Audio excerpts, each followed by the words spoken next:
చిన్న ప్రార్థన చేసుకుని వాక్యంలోనికి వెళ్దామండి. కృపా సత్య సంపన్నుడా, నీకు వందనాలు, స్తోత్రాలు. ఇదిగో నాయన, రేయి మొదటి జాము నుండి నా తండ్రి ఈ రాత్రికాల సమయం వరకు కూడా నా తండ్రి, కోడి తన పిల్లలను ఎలాగైతే రెక్కల కింద భద్రపరుచుతుందో అటు రీతిగా నా తండ్రి నాయన మమ్మల్ని భద్రపరిచి నా తండ్రి సురక్షితంగా నా తండ్రి నీ సన్నిధిలో గడపటానికి నాయన మీరు ఇచ్చిన ఈ ధన్యతను బట్టి నా తండ్రి నాయన మేము ఎంతగానో నిన్ను స్తుతిస్తూ ఘనపరుస్తూ ఉన్నాం నా తండ్రి. నాన్న ఇదిగో నాన్న చివరి వారంలో ఉన్నాం నా తండ్రి. ఇదిగోనా నీ వారంలో నా తండ్రి మీరు చేసిన ప్రతి క్రియను కూడా నాయన జ్ఞాపకం చేసుకుంటూ నా తండ్రి ముందుకు వెళుతుండగా నా తండ్రి ఈ దీనదాసుని నాయన మీ సిలువ చాటును మరుగుపరుచుకునమని మా ప్రభువును రక్షకుడైన యేసుక్రీస్తు వారి దివ్యనామమున అడిగి వేడుకుని పొందుకునిచున్నాం పరమ తండ్రి, ఆమేన్. దేవుని యొక్క మహాకృప మనమంతా కూడా ఆయన సన్నిధిలో ఇటు రీతిగా జీవించడానికి దేవాదేవుడు చూపించిన గొప్ప కృపను బట్టి వందనాలు. ఇది ఈ వారానికి ఒక పేరు ఇచ్చాడండి దేవుడు, ఏమిటంటే పరిశుద్ధ వారం. అంటే పరిశుద్ధపరచబడిన వారము. ఆయన గెస్సేమైన తోటలో మరి ఈరోజు ప్రార్థన చేసిన పరిస్థితి మనం చూస్తూ ఉంటాం. ఆయన దేని కొరకు వేదన పడుతూ ప్రార్థన చేశాడో కొన్ని విషయాలు మీ మధ్య నేను పంచుకోవాలని ఆశపడతా ఉన్నాను. దేవుడి నామానికి మహిమ కలుగునుగాక. మత్తయి సువార్త 26వ అధ్యాయము మరి 36 నుండి మనము 46 వచనాల వరకు ధ్యానించుకున్నట్లయితే అక్కడ ఒక మాట మనకి పర్టికులర్గా కనిపిస్తూ ఉంటుందండి. 36వ వచనాన్ని చదువుకుందాము. అంతటా యేసు వారితో కూడా గెస్సెమనీ అని అనబడే చోటుకి వచ్చి నేను అక్కడికి వెళ్ళి ప్రార్థన చేసి వచ్చే వరకు మీరిక్కడ కూర్చుండుడని శిష్యులతో చెప్పి పేతురును జబదేయి 2 కుమారులను వెంట పెట్టుకొని పోయి దుఃఖపడు వారుకును చింతాక్రాంతులగుటకును మొదలు పెట్టాను. చాలండి. ఇక్కడ యేసుక్రీస్తు వారు గెత్సేమనే తోటలోనికి ప్రవేశించారు. ప్రవేశించిన తర్వాత తన శిష్యులందరితో కూడా చెప్తా ఉన్నాడు, నేను వెళ్ళి ఆ గెత్సేమనే తోటలో ప్రార్థన చేస్తానని. తన శిష్యులు మరి పేతురును అలాగే జబదేయి కుమారులిద్దరిని కూడా తీసుకుని మరి కోసిటి దూరాన్ని వారిని పెట్టి తను మరి కొంత దూరమున ఉండి ఆయన ప్రార్థన చేయడం ప్రారంభించాడు. ఆయన పడిన వేదన, ఆయన పడుతున్న ఆ శ్రమ అంతా కూడా ఎరిగినవాడండి. ఈరోజు మరణం అంటే ఎవరికీ తెలియదు. మరణము ఎవరికి ఏ సమయంలో వస్తుందో కూడా తెలియదు. కానీ ఆయన జననము తెలుసు, మరణము కూడా లెక్కించుకుని వచ్చినవాడు మన ఏకైక దేవుడు మాత్రమేనండి. ఆయన పుట్టుక తెలిసినవాడు, అలాగే తను ఎలా చనిపోతాడో కూడా తెలిసినవాడు. కనుకనే మన సువార్తలు 4 చదివినట్లయితే 4 కూడా అనేకమైన ఉపమానాలు చెబుతూ తను మన మధ్య ఎంతవరకు ఉంటాడో, మన మధ్య నేను ఎంతవరకు మీ మధ్యని జీవిస్తాను, మీరు ఇప్పటికి కూడా మీరు మారు మనస్సు పొందుకోకుండా ఇంకా ఎంతగా పసిపిల్లల వలె తిరుగుతారని ఆయన అనేక సార్లు గద్దించిన పరిస్థితులు మనకు కనిపిస్తూ ఉంటాయి. ఆయన చివరిసారిగా ఈ వారములో మరి ఉంటున్నప్పుడు ఈ సందర్భంలో ఆయన ఒక వేదన పడతా ఉన్నాడు. ఆ వేదన ఎలాంటి వేదన అంటే పాపుల కొరకు ఆయన ఎంతగానో వేదన పడతా ఉన్నాడు. మన ఆంధ్ర క్రైస్తవ కీర్తనలో ఒక పాట రాయబడి ఉంటుందండి, గెస్సేమనే తోటలో నా ప్రభు అనే పాట. అందులో ఆ పాటలో ఉన్న సారాంశం అంతా మనకు తెలుసు. ఆయన ఆ గెస్సేమనే తోటలో పడిన వేదనంతా కూడా ఆ పాటలో మనకు కనిపిస్తూ ఉంటుంది. ఆయన ఈ లోకానికి వచ్చినప్పుడు ఆ గెస్సేమనే తోటలో వేదన పడింది దేని కొరకంటే పాపము నుండి విడిపించబడాలని ఆయన ఎంతగానో ప్రార్థన చేస్తున్నాడండి. ఈరోజు నీ పాపాన్ని నా పాపాన్ని తొలగించబోతుండగా ఆయన ఎదుర్కోబోతున్న ఆ శ్రమను తన ఎదుట పెట్టుకుని ప్రార్థన చేస్తూ ఉన్నాడు. ఈరోజు సమస్యను మన ఎదురు పెట్టుకుని మనం ప్రార్థన చేయలేము. ప్రతి ఒక్కరు కూడా ఒక సమస్య మనకుంది, ఆ సమస్యను వచ్చేస్తూ ఉంది, ఇంకొక 2 దినాల్లో వచ్చేస్తుంది అన్నప్పుడు నువ్వు దాన్ని బట్టి ఎంతగానో భయాన్ని చెందుతావు. మరణం అందుకే భయపడేవారు మరణము హఠాత్తుగా వస్తుంది, అంతేగాని చెప్పి అయితే మరణం రాదు. కానీ ఈయనకి చెప్పి మరణం వస్తూ ఉంది. ఆ మరణాన్ని ఎదుర్కోపోతూ ఉన్నాడు. ఆయనకున్న వేదన ఏంటంటే పాపిని పాపము నుండి విడిపించుట కొరకు ఆయన ఈ లోకానికి వచ్చాడండి. పాపి తన పాపమును ఒప్పుకున్నా కానీ తనలో ఉన్న ఒక ఆలోచన ఏమిటంటే, ఇంకా నన్ను ఎవరు చూడటం లేదు, నన్ను ఇంకా ఎవరు పరిశీలించటం లేదని ఇంకా పాపములు చేస్తూ కూడా జీవిస్తున్న వారు మనకు అనేక మంది కనిపిస్తూ ఉంటారు. పైన కనిపించే పరిశుద్ధత కానీ, పైన కనిపించే క్రియ కానీ, పైన కనిపించే ఆ డంబము కానీ మన హృదయాంతరంగంలో ఉండదండి. చాలామంది ఆలోచన ఏంటంటే, నన్నెవ్వరూ చూడటం లేదు, నన్నెవ్వరూ గమనించటం లేదు, నేను చాలా దినం నుండి ప్రార్థనలో గడుపుతున్నట్లుగా నేను కనిపిస్తూ ఉన్నాను, నేను బయటకు వెళ్ళిన తర్వాత నేను ఎలా ఉంటానన్నది మీకు ఏమీ తెలియదు. ఎందుకంటే ఆ మర్మం పెట్టాడు గనుకనే మనం ఇంకా ఆయన ఎదుట పాపులుగా కాకుండా పరిశుద్ధులుగా కనపడటానికి మనం ప్రయత్నాలు చేస్తూ ఉంటున్నాం. ఒక వేషధారణ కలిగిన వారిగా, నీలోనూ పాపం ఉంది, నాలోనూ పాపం ఉంది. ఈ పాపాన్ని ఒప్పుకుంటాము కానీ దాన్ని మళ్ళా కప్పుకోవడానికి ప్రయత్నం చేస్తూ ఉంటాం.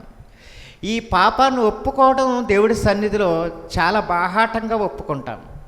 అయ్యా, నేను ఈ పాపం చేశాను, ఈ పాపము నుంచి నాకు విడుదల కలుగజేయి, లేకపోతే ఈ సమస్యలో నేను ఇరుక్కుపోయాను, ఈ సమస్య నుంచి నాకు చెయ్యమని మనం ప్రార్థన చేస్తూ ఉంటాము. కానీ ఆ పాపాన్ని ఏం చేస్తూ ఉంటే ముసుకేస్తాము, పాపాన్ని కప్పెట్టి ఈరోజు దేవుడి సన్నిధికి వచ్చేవారు అనేక మంది మనకి కనిపిస్తూ ఉంటారు. పైకి పరిశుద్ధులుగా నటిస్తూ వేషధారణ కలిగిన వారిగా అనేక మంది వస్తూ పోతూ ఉంటున్నారు. పైకి భక్తి కలిగిన వారిగా ఉండి మరి మీరు చేస్తున్న పని ఏమిటంటే, దేవుని యొక్క మహిమను మీరు ప్రచారం చేస్తున్నామని అనుకుంటున్నారే కానీ ఆయన అవమానపరుస్తున్నామని అనుకోవటం లేదు. ఈరోజు కూడా చాలామంది ఈ శ్రమ దినాలు వచ్చేసరికి ఈ 40 దినాలు కూడా విడవక ప్రార్థన మందిరాన్ని అంటుకుని ఉంటారు. ఎందుకంటే ఈ 40 దినాలు కూడా యేసు ప్రభువారు శ్రమ దినాలు, ఆయన సన్నిధిలో ఉండాలి, ప్రతిదినం కూడా వాక్యం వినాలి. ఆ వాక్యం ద్వారా నేను సరిచేయబడాలని వచ్చేవారు తక్కువ కానండి, వారి యొక్క సమస్యలు తీర్చబడాలని ఈ 40 దినాలు మేము ఉపవాసం చేసి దేవుడి సన్నిధిలో గడిపితే మాకుంటున్న రోగాలు పోతాయని, మా కుటుంబ సమస్యలు పోతాయని, లేకపోతే మా కుటుంబము దేవుళ్ళో దీవించబడుతుందని, లేకపోతే మా కుటుంబం అంతా దేవుడి సన్నిధికి నడిపించబడాలని, ఇలా కొన్ని ఆలోచనలు కలిగిన వ్యక్తులు సన్నిధికి నడిపించబడతా ఉంటారు. వారు నడిపించబడతా ఉంటారు, పాపాన్ని ఒప్పుకుంటారే తప్ప బాహాటంగా ఒప్పుకోలేని పరిస్థితి ఈరోజు మనుషుల్లో ఎక్కువగా కనపడతా ఉంది. ఇక్కడ యేసుక్రీస్తు వారి ఈ గెత్సెమనే తోటలో ఆయన పడుతున్న వేదనను మనం ఒకసారి గమనించినట్లయితే మార్కు సువార్తలో ఒక మాట రాయబడి ఉంటుందండి. వేదన పాపి నుండి విడిపించబడాలని ఆయన పాపి కొరకు ప్రార్థన చేస్తూ ఉన్నాడు. మార్కు సువార్త 8వ అధ్యాయము, మార్కు సువార్త 8వ అధ్యాయము 11, 12, 13 వచనాలు చదువు. అంతటికి పరిచర్యలు వచ్చి ఆయన శోధించుచు ఆకాశము నుండి ఒక సూచక క్రియ చూపించమని ఆయన్ని అడిగి ఆయనతో తర్కింపసాగిరి. ఆత్మయందు పెద్ద నిట్టూర్పు విడిచి, ఈ తరము వారు ఎందుకు సూచక్రియలు అడుగుచున్నారు? ఈ తరమునకు ఏ సూచక్రియ అనుగ్రహింపబడినదని నిశ్చయముగా మీతో చెప్పుచున్నానని చెప్పాను. వారు విడిచి మరల ధోని ఎక్కి అద్దరికి పోయెను. దేవుడి నామానికి మహిమ కలుగును గాక. ఇక్కడ పరిచర్యులు, శాస్త్రులు మరి యేసుక్రీస్తు వారిని శోధించడానికి అక్కడికి వచ్చారు. మరి వాళ్ళు ఒక సూచక్రియ అడుగుతున్నారు. ఆకాశము నుండి ఒక సూచక్రియ మాకు చూపించమని ఆయన అడుగుతూ ఆయనతో తర్కిస్తూ ఉన్నారు. ఆకాశము నుంచి మహిమ చూపించమంటా ఉన్నారు. మీరు ఎంతకాలము సూచక్రియలను, అద్భుత క్రియలను, ఆశ్చర్య కార్యాలను మీరు చూస్తూనే ఉంటున్నారే కానీ మరి మీరు మారు మనస్సు పొందుకోలేకపోతూ ఉన్నారు. ఈరోజు చేసే పని ఏంటంటే, వారు ఆలోచనే కాదండి, ఈరోజు కూడా మన ఆలోచన కూడా అంతే. మనం కూడా అదే అడుగుతూ ఉంటాము. దేవుడి సన్నిధికి వచ్చేదే దానికోసం వచ్చినట్టుగా వస్తాం కొన్నాం. చాలామంది, నేను కూడా అంతేనండి. ఎందుకంటే మన ఆత్మ ఏమైనా ఆలోచిస్తుందంటే మా కుటుంబం బాగుపడాలి, మా కుటుంబం దేవుని సన్నిధిలో కట్టబడాలి, లేకపోతే దేవుడి సన్నిధిలో నా కుటుంబం కనిపించాలని మనం ఎంతగానో వేదన పడుతూ ఉంటాం, శోధిస్తపడుతూ ఉంటాము, దేవుడి సన్నిధిలో కనిపెడతా ఉంటాం. కనిపెట్టడం మంచిదే, కానీ మనం ఎలాంటి వాటిని అడుగుతూ ఉన్నామంటే ఈ లోక సంబంధమైన ఆలోచనలు కలిగి దేవుణ్ణి మనం అడుగుతూ ఉన్నాం. మన కుటుంబంలోని సమస్యలను విడిపించమని, లేకపోతే మా బిడ్డకు జాబు కావాలి, జాబు రావాలని, అలాగే మా బిడ్డ చదువుకుంటుంది, చక్కగా చదువుకోవాలని, ఇలా కొన్ని ఆశలు. ప్రతి ఒక్కరిలో కూడా ఆశ లేని ప్రాణి ఎవరు ఉండరండి. మనిషి ఆశాజీవి. ఆశ లేకపోతే రేపే మరణిస్తాడు. వాడికి ఆశ లేనివాడు ఈ లోకంలో ఎవ్వరూ ఉండరు. ఎందుకంటే ఆశ దేనో ఒక దానికి, వారి కుటుంబము బాగుపడాలని, లేకపోతే నువ్వు కష్టపడిన నీ కష్టార్జితం కూడా నీ కుటుంబం కొరకు నువ్వు కష్టపడతావు, కానీ నీ కొరకు నువ్వేది సంపాదించుకోలేని పరిస్థితి. ఎందుకంటే నీ కుటుంబం బాగుపడాలంటే నువ్వు కొద్దిగా ఆదాయం తెచ్చి వారిని పోషించాలి. ఈ పోషణ నిమిత్తం నువ్వు ఎంతగానో వేదన పడతా ఉంటావు, శ్రమ పడతా ఉంటావు. మరి ఆదాయం కొరకు అనేక చోట్లకు తిరిగి నువ్వు ఆదాయాన్ని సంపాదించుకుంటూ ఉంటావు. ఇలాగ సూచక్రియలు, అద్భుత క్రియలు నువ్వు అడుగుతున్నప్పుడు, వారితో తర్కిస్తున్నప్పుడు ఆయన అంటున్నాడు, ఆయన ఆత్మయందు పెద్ద నిట్టూర్పు విడిచి ఈ తరము వారు ఎందుకు సూచక్రియలు అడుగుచున్నారు, ఈ తరము వారు ఏ సూచక్రియలను అనుగ్రహించబడి నేను నిశ్చయముగా మీతో చెప్పుచున్నాను అంటున్నాడు.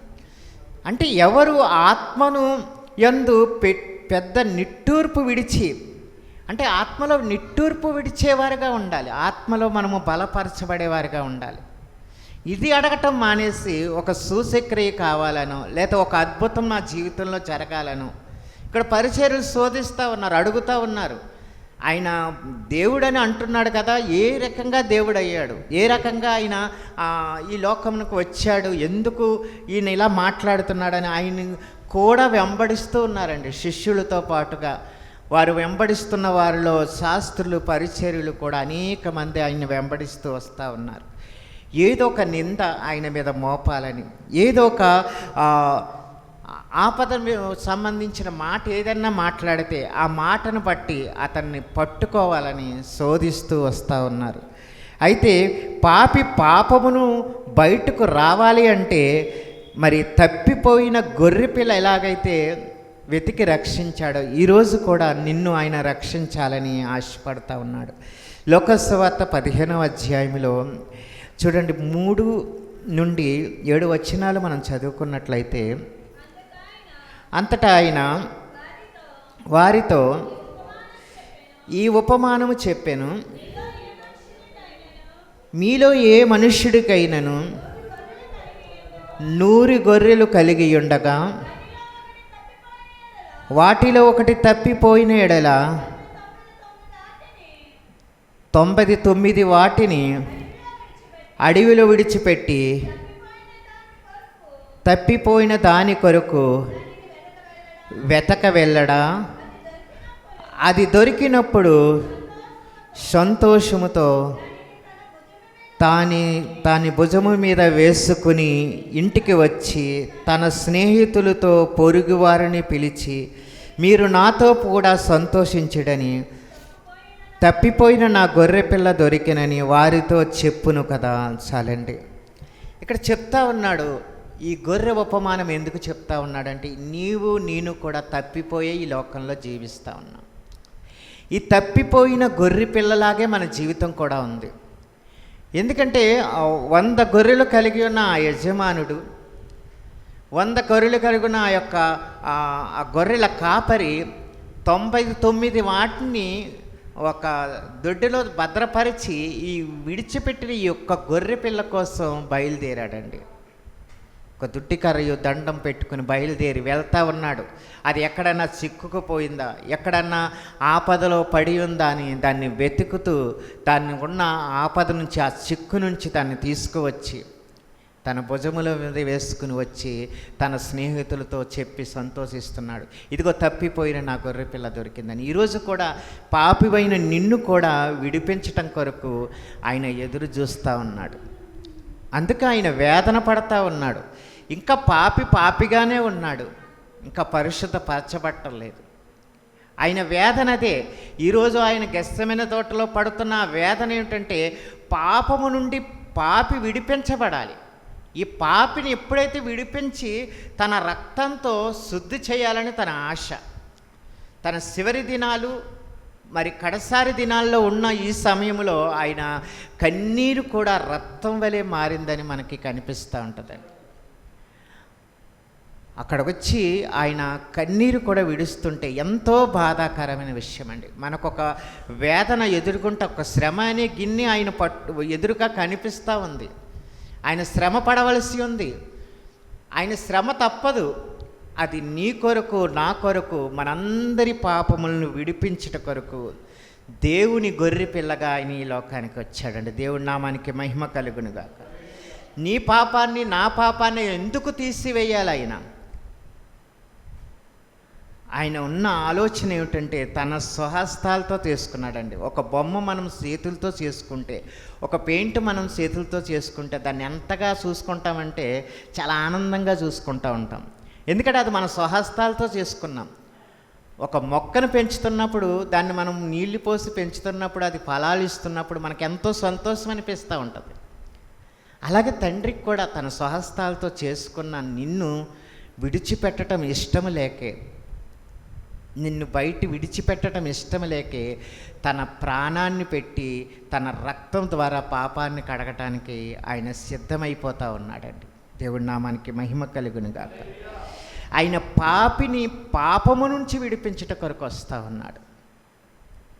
ఆయన వచ్చిన తీరును చూసినట్లయితే ఆయన దీనుడై మన సన్నిధికి వచ్చాడండి. ఆయన సన్నిధిలో దీనత్వము కలిగిన వాడిగా మన కొరకు ఎవరైతే నలిగిన వారిని, ఎవరైతే శ్రమల్లో ఉన్నవారిని, పనికిరానిదే ఆయనకి కావాలండి.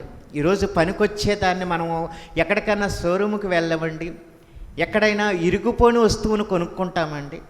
కొనుక్కోము, మంచిది చూసుకుంటాం. ఒక కుర్చీయే ఉందండి, అది ఇరిగిపోయిన కుర్చీని మనం కొనలేం. అలాగే ఏదైనా పాడైపోయిన వస్తువులాగా కనిపిస్తే దాన్ని విడిచిపెట్టేస్తామే తప్ప దాని వైపు కూడా చూడం. కానీ దేవుడు అలాంటి వాటిని తీసి సరిచేసిన వాడండి. దేవుడి నామానికి మహిమ కలుగునుగాక. ఈరోజు కూడా నీవు ఎందుకు పనికి రానివాడవని నువ్వు అనుకుంటున్నావేమో, దేవుడు పనికొచ్చే పాత్రగా వాడుకోవడానికి ఆయన ఇష్టపడతా ఉన్నాడు. ఈరోజు నువ్వు కూడా ఆలోచన చేయండి. మనమంతా కూడా దేవుడిని నమ్ముకున్న వారము, దేవుడి సన్నిధిలో ఉంటున్నాము, దేవుడి సన్నిధిలో కనిపెడతా ఉన్నాము. నీ జీవితంలో ఎవరికైనా నీవు దేవుని మాటలు చెప్పడానికి ఇష్టపడ్డావా? ఒకసారి మీ గుండెల మీద చేయి వేసుకోండి. ఎందుకంటే దేవుడి మాటలు చెప్పడానికి ఇష్టపడము. ఎందుకంటే వారు ఎలా తీసుకుంటారో అన్న భయం, వారు ఎలా మాట్లాడతారో అన్న భయం. ఈ భయం మనం మనసులో ఉంచుకుని ఏం చేస్తూ ఉంటామంటే, దేవుడు మాటలు చెప్పడానికి వారు ఏమనుకుంటారో అని నువ్వు దాచుకుంటా ఉన్నావు. నీ తలాంతది దేవుడు పంచిపెట్టమన్నాడు, దాచుకోమనలేదు. ఈరోజు కూడా దేవుడి సన్నిధికి వచ్చి దాచుకుంటున్నావు. నేను దేవుడి సన్నిధికి వెళ్తున్నాను, వస్తున్నాను, నా చాలు, నా జీవితం అయిపోతుంది, ఇంతే, నేను ప్రార్థన చేసుకుంటున్నాను, పడుకుంటున్నాను, ఆమేన్ అనుకుంటున్నాను, చాలు అని నువ్వు అనుకుంటున్నావేమో. కానీ నువ్వు వచ్చిన ఈ స్థితిని బట్టి దేవుడి సన్నిధిలో ఆయన నిన్ను మార్చుకోవాలని ఇష్టపడతా ఉన్నాడు. అయితే నువ్వు చెప్పే మాట ఎలా ఉండాలంటే, ఉప్పు వేస్తే కూర ఎలా రుచిగా ఉంటుందో అంతకు అద్భుతమైన మాటలు వారికి నువ్వు చెప్పగలగాలి. అది నువ్వు చెప్పగలగాలంటే ముందుగా నువ్వు దేవుడి సన్నిధిలో తర్పీదు పొందుకోవాలి. ఈ తర్పీదు లేకపోతే నువ్వు చెప్పలేవు. నువ్వు దేవుడి వాక్యం వింటాం. చాలామంది దైవ సేవకులను పిలుస్తూ ఉంటారు అయ్యగారులు, మరి అనేక మంది సేవకులు వస్తూ ఉంటారు. మరి ఆ సేవకులు వాక్యం ప్రకటించినప్పుడు చాలా బాగా చెప్పారండి, చాలా బాగా చెప్పారు, చాలా అద్భుతంగా చెప్పారు అంటావు. కానీ ఏం చెప్పారని అడిగితే నువ్వు సమాధానం నీ దగ్గర దొరకదు, మర్చిపోతాం. ఎందుకంటే అది విన్నది అక్కడే విడిచిపెట్టేస్తావు కనుక నువ్వు మర్చిపోతావు. ఆయన ఏం చెప్పాడు అన్నది నువ్వు భార్యగా వచ్చావు, లేకపోతే నువ్వు భర్తగా వచ్చావు, దేవుడి సన్నిధిలో ఈరోజు ఏం జరిగిందని నీ భార్య అడిగినప్పుడు నువ్వు పూసగుచ్చినట్టు చెప్పగలిగావంటే అది ఆమెకు కూడా బలాన్ని ఇస్తుంది. ఆవిడ అడగకపోయినా చెప్పే స్థితిలో నువ్వు ఉండాలి. దేవుడి సన్నిధికి వెళ్ళానమ్మా, ఈరోజు దేవ సేవకులు ఈ వాక్యాన్ని తీసుకున్నారు, ఈ వాక్యం చెప్పారు, లేకపోతే ఈ వాక్యం ద్వారా నేను బలపరచబడ్డాను, మనమంతా కూడా ప్రార్థన చేసుకుందాం రండి అని కూర్చోబెడుతున్నావా ఏ రోజైనా నీ కుటుంబాన్ని? లేదు. వెళుతున్నావు, వస్తున్నావు, అంతే. ఇదే జీవితం అయిపోయింది. కానీ యేసు ప్రభు వారు అలా చేయలేదండి. ఆయన జీవించిన 33.5 సంవత్సరాలు కూడా ఏ పాపము అంటకుండా, ఏ మలినము ఆయనకు అంటకుండా, ఒక తామర పువ్వు ఎలాగైతే ఆ కొలమిలో ఉండి ఆ యొక్క మురికిలో జీవిస్తూ అది ఎలాగైతే వికసించి ఎంత అందంగా కనిపిస్తుందో అటు రీతిగా ఆయన మనకు కనిపిస్తూ ఉన్నాడండి. పాపుని ఆయన ప్రేమించాడు, పాపాన్ని అంటుకోలేదండి. దేవుడి నామానికి మహిమ కలుగునుగాక. ఈరోజు నిన్ను పరిశుద్ధినిగా చేయాలని ఆయన ఆశ.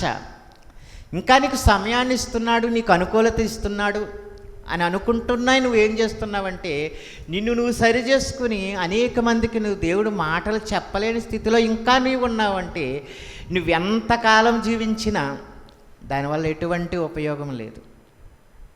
ఖచ్చితంగా చెప్తానండి, ఎటువంటి ఉపయోగం లేదు.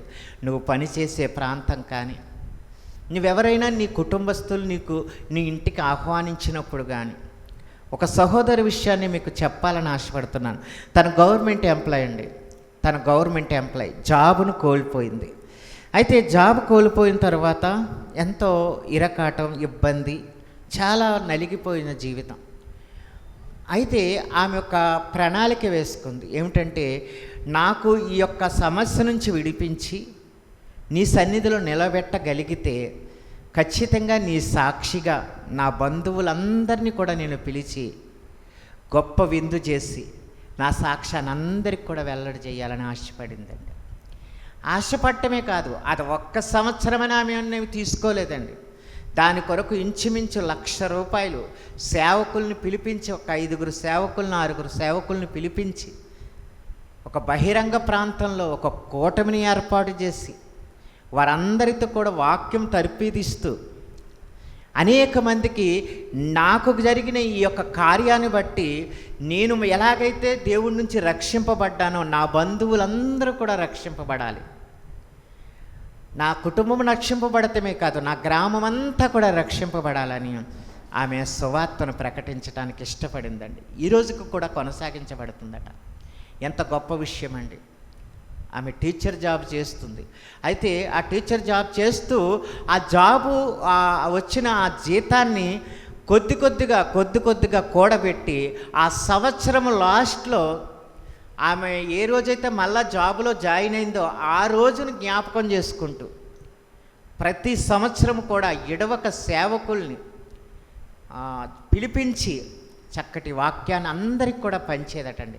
తన బంధువర్గం ఎంతమంది ఉన్నారో తన చుట్టాలని పట్టాలందరినీ కూడా పిలిపించి వారి చక్కటి విందుని ఏర్పాటు చేయటమే కాదు, చక్కటి వాక్యాన్ని కూడా వినిపించడానికి ఇష్టపడిందండి. ఈరోజు నువ్వు ఇష్టపడుతున్నావా?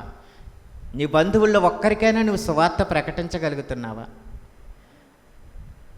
మనం ఒకటే చేస్తున్నామండి, ఆదివారం కూడా సన్నిధిని విడిచిపెట్టేసి వారు ఏదైనా ఫంక్షన్లు చేసుకుంటే ఎక్కడికి పరిగెడుతున్నాం, మళ్ళీ మన ఫంక్షన్కి వారు రారేమోనని, లేకపోతే మన ఫంక్షన్లకు వారు అటెండ్ అవ్వరు. ఆదివారమే వాళ్ళు పెట్టుకుంటారు, అన్యులు కదా, వాళ్ళకి తెలియదు, ఆదివారమే వాళ్ళు పెట్టుకుంటారు. అయితే నువ్వు నీలో ఒక దేవుడిని నమ్ముకున్న వ్యక్తిగా నువ్వు కనపడాలి అంటే నువ్వు ఎలా కనిపించాలంటే, ఆ రోజు దేవుడి సన్నిధిలో నేను ఉంటానమ్మా, మీరేమనుకోవద్దు, మరలా ఒక రోజు నేను వచ్చి మిమ్మల్ని దర్శిస్తానని నువ్వు చెప్పగలుగుతున్నావా? చెప్పలేని పరిస్థితి. ఎందుకంటే వారు ఏమనుకుంటారో, మనం దేవుడిని నమ్ముకున్నా కానీ వారిని నమ్ముకోలేదు కదా, వారికి నువ్వు ఎందుకు కనీసం ఈ మాట కూడా చెప్పలేకపోతున్నావు అంటే నువ్వు వారికి దేవుడు ఒకరోజు నీ ఉత్తరవాదిగా నీ సన్నిధికి వచ్చి అడుగుతాడు, నువ్వు ఏం చేసావు నా కోసం, నువ్వు ఒక్కరినైనా రక్షించావా? నీ బంధువుల్లో కానీ, నీ స్నేహితుల్లో కానీ, నీ ఇరుగు పొరుగు వారిని కానీ ఎవరికైనా నువ్వు వాక్యాన్ని ప్రకటించావా? లేకపోతే ఎవరితోనైనా నువ్వు వాక్యాన్ని చెప్పావా? దేవుడు మాటలు కొద్ది నిమిషాలు వారితో నువ్వు పంచుకున్నామని అడిగితే మనం సిద్ధాస్తాలు చూపిస్తామండి. ఎందుకంటే ఇప్పుడు కూడా అదే పరిస్థితి మనలో ఉంది. ఇంకా మనం మారాలండి. ఆయన ఈ వేదన ఎందుకు పడుతున్నాడో ఒక్కసారి గమనించండి. పాపిని పాపము నుంచి విడిపించడం కొరకు ఆయన వేదన పడతా ఉన్నాడు. తన పరిశుద్ధ రక్తాన్ని చిందించటం కొరకు ఆ గిన్నెని పాత్రను, ఆ చేదు పాత్రను చేత పట్టుకుని ఆయన ప్రార్థన చేస్తూ ఉన్నాడు. ఈరోజు నువ్వు ఆయన నలగబోతున్న విషయాన్ని ఆయన గమనించినవాడు. జరగబోతున్న ఆ శ్రమను ఎదుర్కోపోతూ ఉన్నాడు. ఈరోజు నువ్వు ఏం చేస్తున్నావంటే ఆయన శ్రమ దినాన్ని నువ్వు గడుపుతున్నావే తప్ప ఆయన చెప్పే మాటలపైన నీ లక్ష్యాన్ని ఉంచలేకపోతున్నావు. ప్రతి జీవితం కూడా మనం నడిపించబడినట్లుగానే మనం అంత అందంగా జరిగితే ఎవ్వరూ దేవుడి సన్నిధికి రారండి. ఏదో ఒక ఆపద మనకి సంభవిస్తూనే ఉంటుంది, ఏదో ఒక శ్రమ మనల్ని శోధిస్తూనే ఉంటుంది. ఆ శ్రమను బట్టి, ఆ శోధనను బట్టి దేవుడి సన్నిధికి నువ్వు నడిపించబడుతున్నావంటే, ఇంకా నిన్ను శ్రమల కొలువులో ఆయన పెట్టాడంటే ఆయన ఏదో ఇంకా నీలో కొత్త కోణాన్ని ఆయన చూడాలని ఇష్టపడుతున్నాడు. ఒక సువర్ణాన్ని కాల్చి దాన్ని వస్తువు చేసినప్పుడు అది నగగా మారి మెడలో పెట్టుకున్నప్పుడు ఎంత అందాన్ని కలుగజేస్తుందో ఆయన నిన్ను కూడా అటు రీతిగా మార్చుకోవాలని ఆశపడుతున్నాడు. కాలుస్తున్నాడు శ్రమలనే కొలువులో, కష్టాలనే కొలువులో, ఇబ్బందులనే కొలువులో, అనారోగ్యమనే కొలువులో, ఇలాంటన్నిటి నుంచి కూడా మనల్ని ప్రతిదినం కూడా కాలుస్తూ నడిపిస్తూ ఉన్నాడు.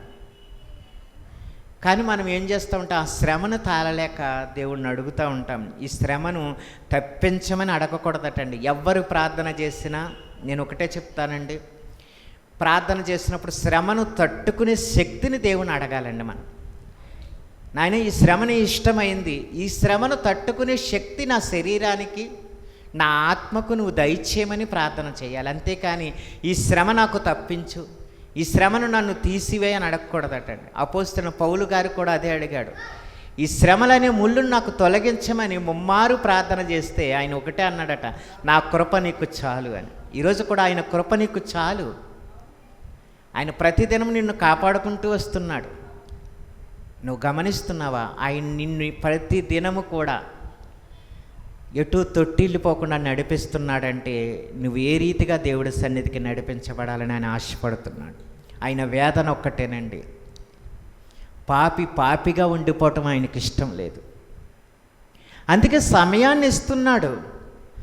సమయం ఉండగానే మనం దీపం ఉన్నప్పుడు, వెలుగున్నప్పుడు ఇంటిని చక్కబెట్టుకోగలుగుతాం. కానీ మరి చీకటి అయిపోతే ఏ వస్తువు ఎక్కడుందో, నువ్వు మసిలిన ఇల్లే, నువ్వు అడుగు జాడలన్నీ తెలుసు, కానీ అది ఎక్కడుందో నువ్వు తడవాలంటే చీకట్లో తడవలేవు.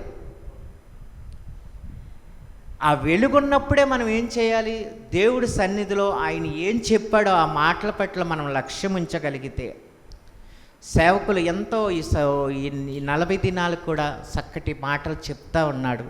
ప్రతిదినం కూడా మనల్ని సరిచేస్తూ ఉన్నాడు. కుటుంబాలుగా రండని, కుటుంబాలుగా దేవుని స్తుతించండి అని, మరి ఆశీర్వాదాల కొరకు, అలాగే దేవుడు చేసిన ప్రతి కార్యాన్ని వివరిస్తూ చక్కటి మాటలు మనం ప్రతిదినం కూడా మనల్ని సరిచేసుకోవడానికి ఆయన అనేక సార్లు వాక్యం ద్వారా మనతో మాట్లాడుతూ ఉన్నా కానీ మనం ఇంకా వాక్యం వినేవారి స్టేజ్లోనే మనం ఉంటూ ఆ వాక్యం విన్నదాన్నైనా మన హృదయంలో భద్రపరుచుకున్నామంటే ఏమీ లేదు.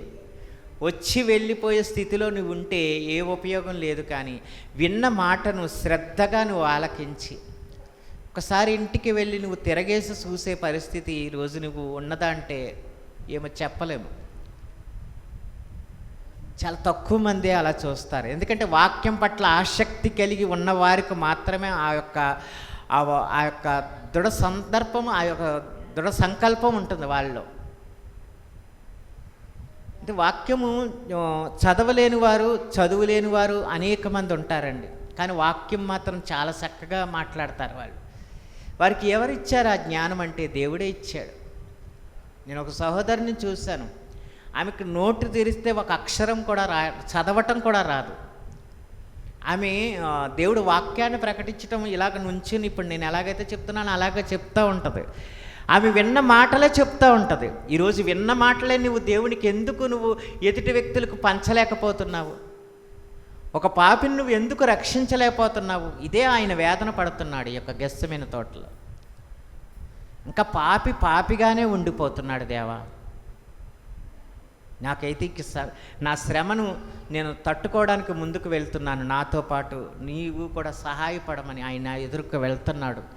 ఎదుర్కోబోతున్న ఆ శ్రమను, ఆయన యొక్క వేదనను ఆయన మన కొరకు వేదన పడతా ఉన్నాడు. తన కొరకు తను వేదన పడటం లేదు, మన కొరకు వేదన పడుతూ ఆ గెస్సెమనే తోటలో మన కొరకు ఆయన ప్రార్థన చేస్తూ ఉన్నాడు, విజ్ఞాపన చేస్తూ ఉన్నాడు.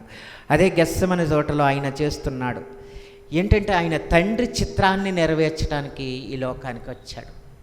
తండ్రి ఏదైతే ఇచ్చాడో ఆ నెరవేర్చడం కొరకు ఆయన ఈ లోకానికి వచ్చాడు. మనం చూసుకున్నట్లయితే 1 తెస్సలోనిక పత్రిక 4వ అధ్యాయము, 1 తెస్సలోనిక పత్రిక 4వ అధ్యాయము మనం చదువుకున్నట్లయితే అక్కడ చక్కటి మాట రాయబడి ఉంటుందండి. 1 తెస్సలోనిక పత్రిక 4వ అధ్యాయం 3, 4, 5 వచనాలు ఒకసారి చదవండి. మీరు పరిశుద్ధులగుటకే అనగా మీరు జారత్వమునకు దూరముగా ఉండుటయే దేవుని చిత్తము. మీలో ప్రతివాడును దేవుని ఎరగని అన్యజనుల వలె కామాభిలాషయందుగాక పరిశుద్ధతనందును ఘనతయందును తన ఘటమును ఎట్లు కాపాడుకొనవలెనో అది ఎరిగి ఉండుటే దేవుడి చిత్తం. నువ్వేమి ఎరిగి ఉండాలో చక్కటి మాటలు ఇక్కడ చెప్తా ఉన్నాడు చూడండి. మీరు పరిశుద్ధులొకటికే అనగా మీరు జారత్వమునకు దూరంగా ఉండటమే దేవుని చిత్తం. మీరు పాపము చేయకుండా ఉండటమే ఆయన చిత్తము. అంటే పాపం అంటే ఏదో పెద్దది చేస్తేనే పాపం కాదండి. ఒక నరహత్య చేస్తేనో వ్యభిచరిస్తేనో పెద్ద పాపం కాదు. కానీ ఆయనకి సన్నిధిలో నువ్వు ప్రార్థన చేయకపోయినా కూడా పాపమే. భక్తులైన సమూయేలు గారు మాట్లాడతారు ఆ మాట. ఎందుకంటే మనం ప్రార్థన ఆయనకి చెయ్యకపోతేనే అది గొప్ప పాపము, ఆజ్ఞాతిక్రమమే పాపము.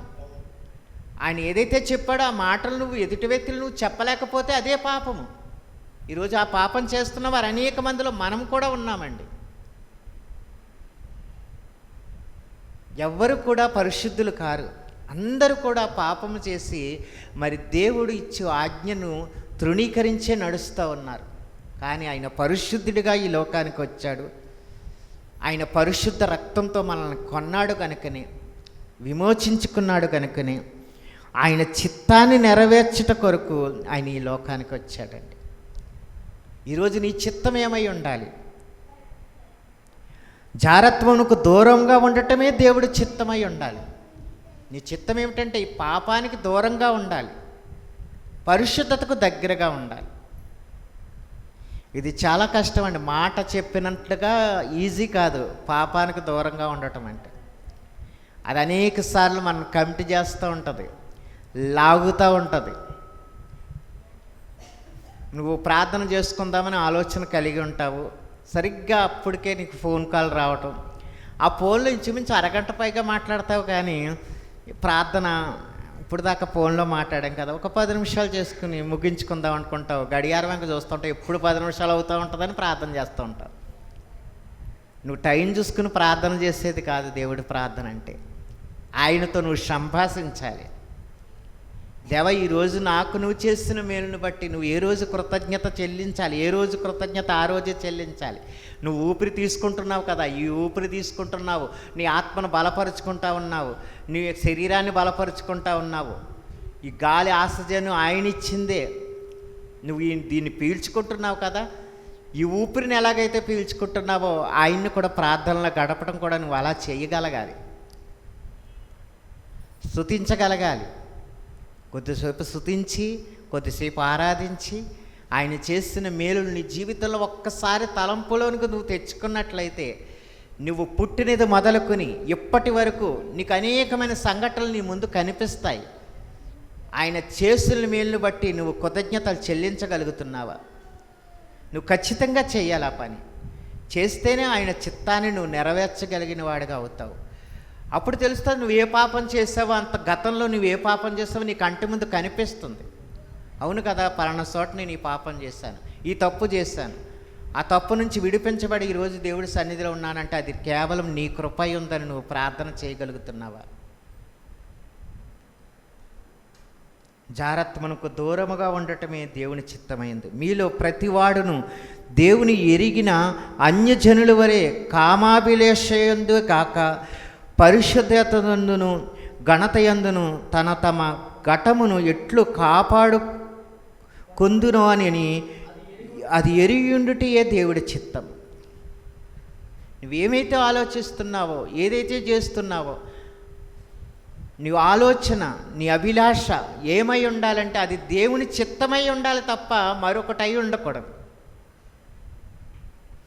ఒక దేవుని నమ్ముకున్న బిడ్డకే అనేకమైన శ్రమలు ఎదుర్కొనడానికి మరి సమస్యలు కనిపిస్తూ ఉంటాయి. మీరు ఎవరిని అడగండి, మీరు ఎవరైనా మరి శ్రమల్లో లేరా, శోధనలో లేరంటే అందరూ కూడా శ్రమల్లో ఉన్నామని చెప్తారు. ఎవరికి కూడా శోధన లేదండి, మా కుటుంబం అంతా కూడా మంచిగా ఉందని అని ఎవరు చెప్పుకునే పరిస్థితి ఈ రోజుల్లో లేదు. ఏదో ఒక వేదన, ఏదో ఒక చింత నీ కుటుంబంలో కనిపిస్తూనే ఉంటుంది. అంటే ఆ చింత నుంచి, ఆ వేదన నుంచి తప్పించబడాలి అంటే నువ్వు ప్రతిదినం కూడా ఆయనకు నువ్వు నైవేద్యం చెల్లించగలగాలి. ఆయనకు చెల్లించే నైవేద్యం ఏమిటంటే ప్రార్థన, ప్రార్థన, ప్రార్థన. నువ్వు ప్రార్థనలో గడిపినట్లయితే ఆయన నీ ఆత్మను శుద్ధి చేస్తాడు. నువ్వు పాపం చేయకుండా అది అడ్డుగోడగా నిలుస్తుంది. ఆ ప్రార్థన నువ్వు మరిచిపోయావంటే నీ పాపమే నీ ముందు కనిపిస్తూ ఉంటుంది, అది ప్రేరేపిస్తూ ఉంటుంది. సాతానుడు చేసే కుయుక్తి ఇదేనండి. నువ్వెన్ని చేసినా ఇక్కడ ఖచ్చితంగా కూర్చొని ఉంటాడు సాతానుడు మనతో పాటు, మాట్లాడుతున్న నా పక్కన కూడా నిలబడి ఉంటాడండి. ఎందుకంటే వాడు చేసే పని ఏమిటంటే నీవు ఎలా చెప్తున్నావో నీ యొక్క ఆత్మను నువ్వు శుద్ధి చేసుకునే చెప్తున్నావని నన్ను అడుగుతూ ఉంటాడు. వాడు నా అంతరాత్మలోనే ఉంటాడు. వాడిని మనం చంపగలగాలి. ఎప్పుడైతే వాడిని చంపగలుగుతామో అప్పుడే ఆత్మలో మనం దేవుళ్ళలో పెనవేసబడతాం. ఆయనలో ప్రేమ కలిగి జీవించగలగాలి అంటే మనం ఎదుటి వ్యక్తుల్ని ప్రేమించలేని గుణం ఈరోజు అనేక మందిలో కనిపిస్తూ ఉందండి. ప్రేమ ప్రేమ ఆయన ప్రేమ గురించి అనేక సార్లు మనకు బోధిస్తూ వచ్చాడు. ప్రేమ లేనివాడు వ్యర్థుడు అంటాడు. నువ్వు ప్రేమ కలిగి జీవించాలి. ఎలాంటి వ్యక్తితో నువ్వు మాట్లాడుతున్నా ప్రేమగా మాట్లాడాలి. నీ శత్రువు ఎదుట కూడా నువ్వు ప్రేమ కలిగి ఉండాలని ఆయన బోధిస్తూ ఉన్నాడు. ఈరోజు శత్రువు అయిన వాడు వెనక చూడటానికి కనీసం ఆడు గుమ్మం ఎదుట వెళ్ళటానికి కూడా ఇష్టపడవు. అంత క్రోధాన్ని నువ్వు కడుపులో పెట్టుకుని ఉంటావు. ఆ ఈదిగుంట కూడా కనీసం అటువైపుకి కూడా వెళ్ళడానికి ఇష్టపడవు. ఎందుకంటే అది ఇంకా నీలో కనిపిస్తూ ఉంటుంది. ఆడన్న మాట కానీ అతనన్న ఆ యొక్క వచనాలు కానీ నీకు గుర్తొస్తూ ఉంటాయి.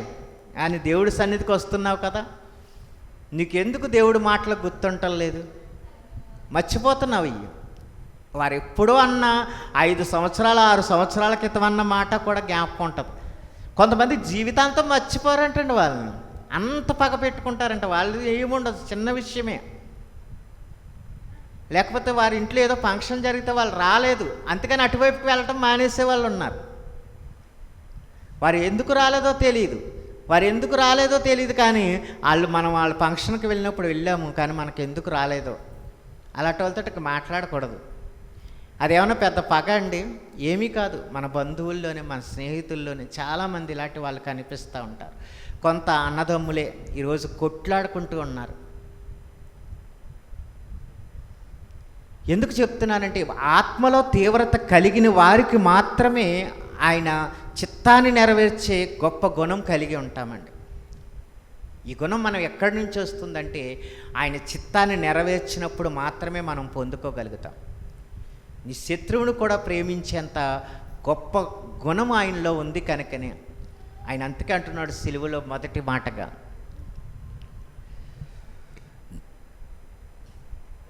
తండ్రి వీరు ఏం చేస్తున్నారో వీరు ఎరుగురు కనుక వీరిని క్షమించమని.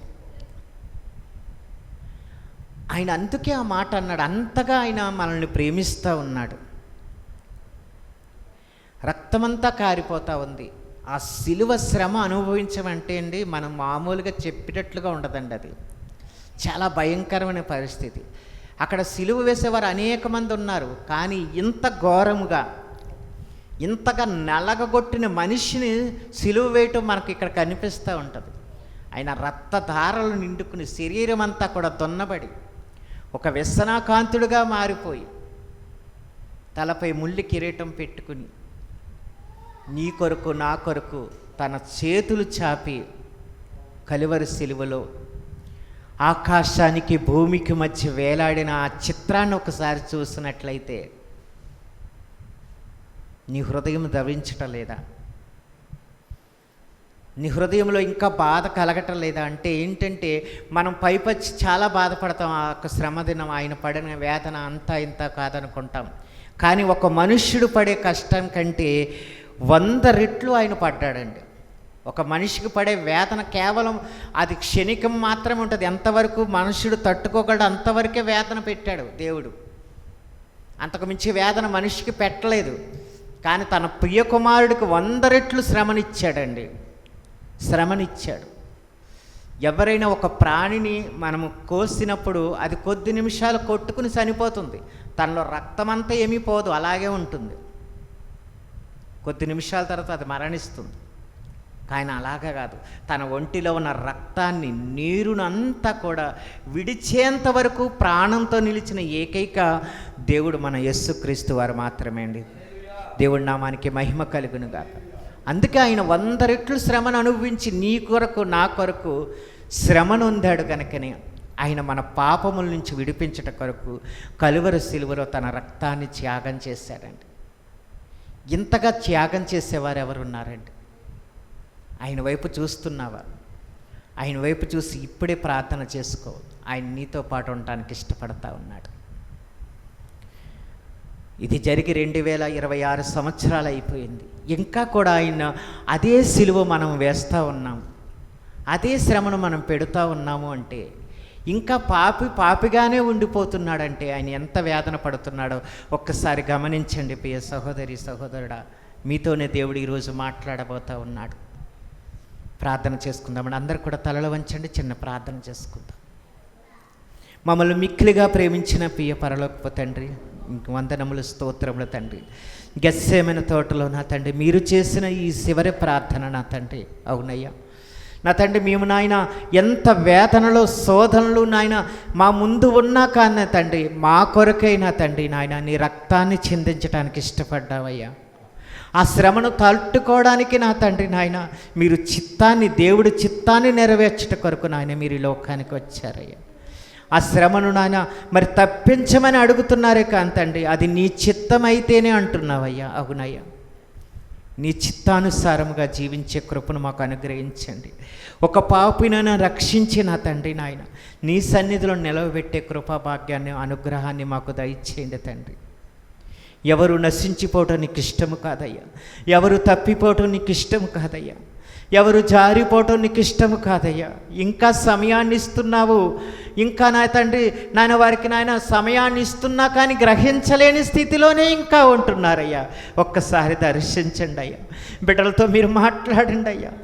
నన్ను ఎక్కడ చూసినా భయంకరమైన పరిస్థితుల మధ్య జీవిస్తూ ఉన్నాము నా తండ్రి. నిన్న చూసిన వారు నాయన నేడు మా మధ్య లేరయ్యా.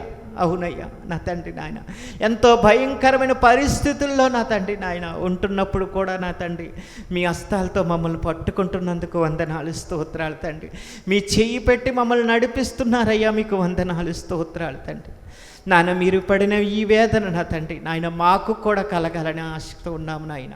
అవును తండ్రి, ఒక్క పాపినైనా రక్షించి నా తండ్రి నీ సన్నిధిలో నిలబెట్టడానికి నా తండ్రి నాయన మాకు కృప చూపించండి అయ్యా. నాన్న నీ మాటలు చెప్పేటప్పుడు వారు వినినా వినకపోయినా చెప్పి రమ్మంటున్నావయ్యా. నాన్న చెప్పటానికి నా తండ్రి మా నోరు తెరవండి అయ్యా, మా నోరు తెరవండి అయ్యా.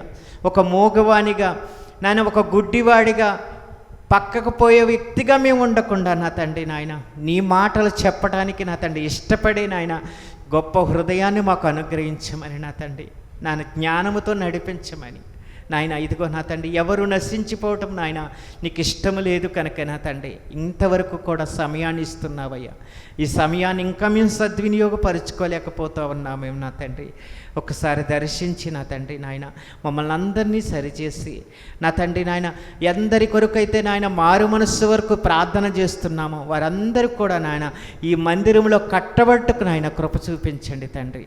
అనేక మంది నా తండ్రి నీ ఆత్మలతో నింపబడి నా తండ్రి, ప్రతి ఒక్కరూ కూడా నా తండ్రి నాయన కురుగొలపబడి నా తండ్రి నాయన నీ వాక్యాన్ని ప్రకటించడానికి, నీ మాటలు చెప్పడానికి నా తండ్రి మీరే కృప చూపించి నడిపించమని నా తండ్రి, విన్న వాక్యాన్ని వ్యర్థం చేసుకోకుండా నా తండ్రి అది మా హృదయంలో భద్రపరుచుకున్న తండ్రి 60 100 10 దాన్ని ఫలపరచమని మా ప్రభువును రక్షకుడైన యేసుక్రీస్తు వారి దివ్యనామమున అడిగి వేడుకుని పొందుకుంటున్నాం పరమ తండ్రి.